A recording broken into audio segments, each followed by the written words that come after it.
Ang DDS na ito, mga kababayan na si Alona, na mapanglait po kay PBBM, madami po yung sinabing hindi maganda kay President Marcos Jr.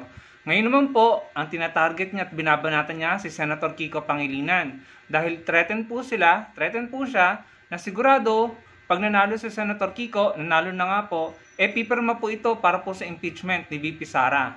Ito po yung mga kuda niya bago mag-eleksyon, bago manalo si Senator Kiko. Mamaya, pakinggan po natin yung kuda niya nung nanalo na si Senator Kiko. Pakinggan po muna natin ito. I hope yung mga fans ni Ate Shawi, no, you don't mind me saying this. Kaya lang kasi, parang OA na. Hindi ko alam talaga kung anong pinapaglaban mo. Hindi ko alam kung ano talagang gusto mong patunayan. Actually, medyo mahaba pa yung video na yan. Kasi, explain pa dyan, isa-isa, yung mga wow dagat, yung kumain siya sa takip ng kaldero, yung mga ganun-ganun. Kinat ko na lang kasi OA. Diba yung may paiyak-iyak ka pa?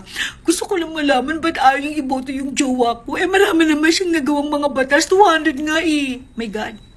Sa palagay ko, Shawi, yung drama mo, yung pagiging actress mo, wag mo nang dalhin sa politika.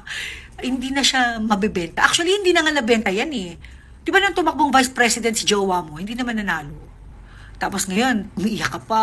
Gusto ko lang malaman pa tayo na iboto si jowa. Ate Shawi, hindi ko talaga alam what's the reason behind kung bakit parang desperada ka na. Kasi diba, sa Ate Shawi may pinapatay yung bahay yan Tapos na may pinapatay yung bahay ni ate. Ni ate! Diba? Tapos na may pinapatay yung bahay ni Ate Shawi. Kasi ipinipilit mo ba na makabalik sa Senado si Kiko para, para ba talaga sa taong bayan o para sa bahay nyo na hindi pa tapos? Nagtatanong lang ako wala akong mali siya dito. Naalala ko lang. Kasi hindi talaga makita yung reason behind ng sobrang desperada mo na ginamitan mo na naman ng acting 101. Diba? Ate Shawi, action! Diba? May gulit pa, iyak-iyak ka pa. Dahil ba sa bahay mo yan na hindi pa tapos? Kaya, ewan ko. Feeling ko lang naman pwede rin naman akong mali. Kaya lang, yun lang na naisip talagang dahilan. Kaya desperada na si Ate Shawi. Patay niyang boto yung jowa ko. Bakit? Kung si Gabi ba yan? Do for the go yan. Go for the go! Kung si Gabi yan, for the go. Kahit di mo na ikampanya, iboboto ko kaagad-agad. Kaya lang, ski ko yan Mukhang matching. Ano naman kayo? Pagkatapos, pag may nag-bash, galit na naman kayo. Ate Shawi, I think it's about time na yung pagtuloy-tuloyin mo na yung retirement, yung pagre-retire ng asawa mo sa politics. Tumanda na siya sa politika. Alam na ng taong bayan kung anong klaseng serbisyo ang ibinigay niya sa tao. Kaya nga, di ba, nung tumakbo siya bilang vice president, natalo siya. Di ba? This is just a piece of advice. Kaya lang alam yun, tigil nyo na yung ganyang gimmick mo. Hindi na ubra. Pwede pa rin naman kayong maglingkod o tumulong sa tao kahit na hindi kayo o hindi maupo ang asawa mo sa Senado. Diba? Tsaka sabi nyo, dadami na naman ng pagkain kapag nakabalik sa Senado yung asawa mo. So, katulad ni BBM, pangarap nyo rin na wala nang magutom na Pilipino. Paano kami magiging mako-convince diyan sa gimmick nyo na yan? Tapos yan ka na naman. Pag nabash kayong mag-asawa, Ate Shawi, galit na naman kayo. Tigil nyo na yung gimmick nyo. Hindi ito cute. Hindi cute. Para sa isang matching, hindi ito cute. Mas maganda siguro kung magmukbang na lang siya. Magmukbang kayong dalawa. Ay, gulay. Kaloka. So, yan po yung kuda niya bago po manalo sa Senator Kiko Pangilinan. Pinapalabas pa niya, In my opinion, pinapalabas niya na kaya tumakbo sa Senator Kiko dahil nagpapagwapo ng bahay sila Ate Shawi, Grabe to. Grabe din ang utak nitong mag-isip, Imagine, si Ate Shawi, bata pa lang nagtatrabaho na. Sa palagay mo, hindi niya kayang gumastos, Kahit ilang bahay pa ipagawa niyan. Baka bigyan ka pa niya ng 3 bahay. At saka mayaman ng pamilya ng mga koneta. So, ito, gumagawa lang ng intriga, kunwari nagtatanong, Parang gusto niyang palabasin na kaya tumakbo sa Senator Kiko ay para lamang dun sa pinapatayo nilang bahay. Ganyan po ang style ng mga DDS, Kaya sila napapahiya, kaya sila nakakarma. Ganun po yung ginagawa nila kay FL Sandamakmak po na panlalait, pang-insulto, ginawa niya kila PBBM, kay FL. Ngayon, tinatarget nila si Senator Kiko, si Senator Bam. Dahil sigurado sila at ramdam nila na pipirma ng yes ang mga yan for impeachment ni VP Sara. Pakinggan naman po natin yung naging reaksyon niya nung nalaman niyang nanalo na si Senator Kiko. Eto po. May gulay. Pumasok si Kiko sa top 5. Oh, tinalo pa niya si Marcoleta na nasa top 7 or 8 yata. I mean, si Kiko na alam niya sa sarili niya. At kahit ang asawa niya, alam na alam kung gaano sila isinusuka ng taong bayan. Tapos, nasa top 5. Really? This is so phenomenal. Phenomenal! Parang si Pamakino. Oh my God.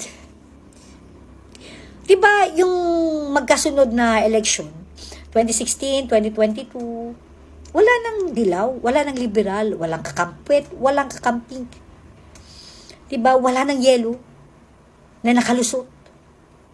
Tapos ngayon, pasok, number 2 si Bam, number 5 si Kiko. Wow!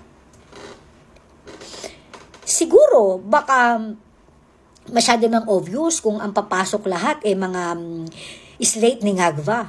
So, need pa rin nila syempre magpasok ng mga dilawan para hindi masyadong halata yung lutong Macau na ginagawa nila.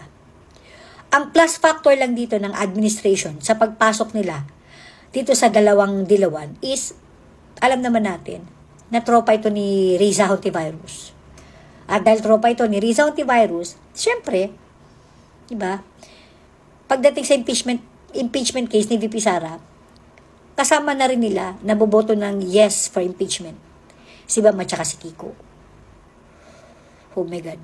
Hindi natin alam kung ano na mangyayari. But, sinabi to ni Per RD kay Kitty, yung mga ganitong pangyayari, God will intervene. And naniniwala ako doon. Yung mga bagay na hindi na kayang resolbahin ng tao, Diyos nang bahala dyan. God will intervene. God will intervene. So yun, narinig nyo naman po, no? Narinig nyo na parang pinapalabas niya na ginapang po ni PBBM or ng admin para makapasok si Senator Kiko at saka po si Senator Bam. Kabado na po yung mga yan eh. Kabadong-kabado at talagang dapat kabahan kayo dahil yung dalawa na yan, si Senator Bam at Senator Kiko, panigurado po, pro-impeachment po yan, no? Sa tibay ng ebidensya at mga testimonya.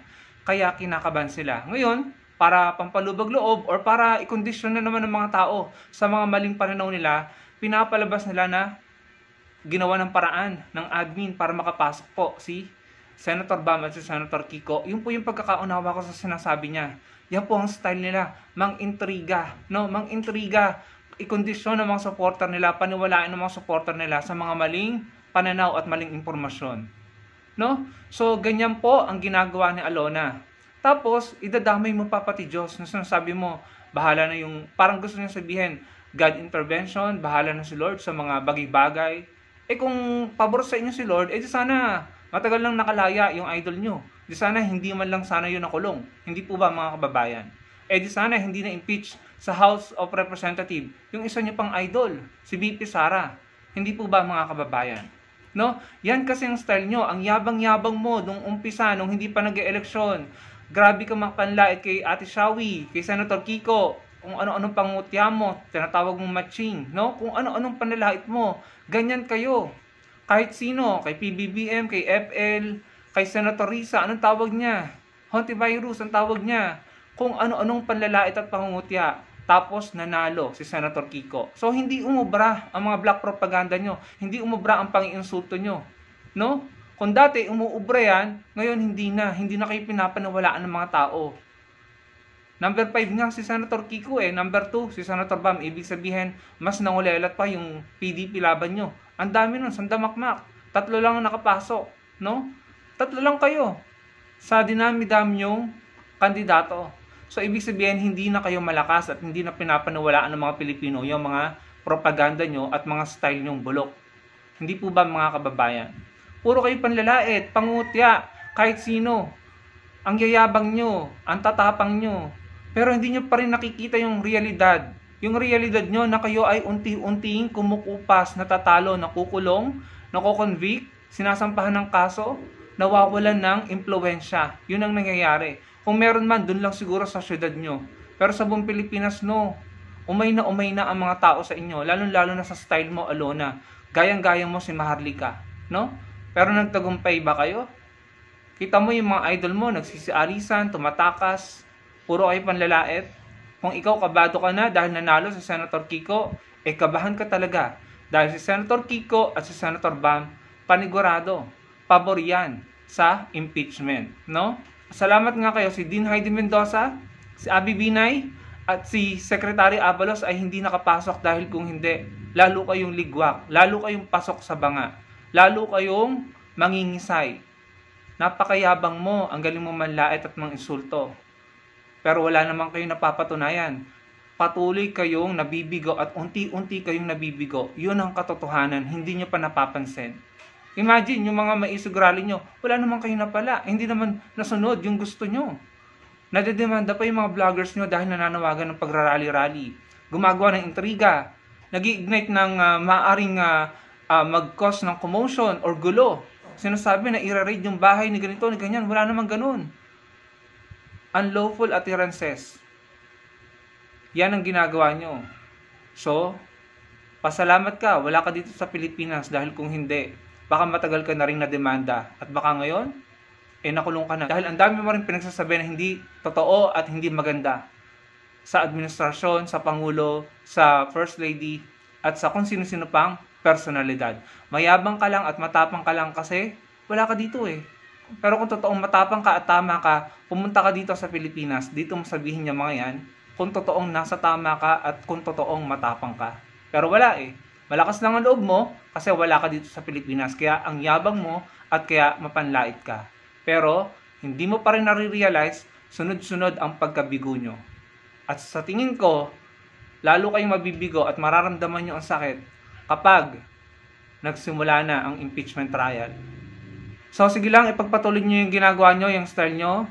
Yung mga ginagawa nyo naman, ang nagiging dahilan kung bakit kayo napapahamak, kung bakit kayo nabibigo.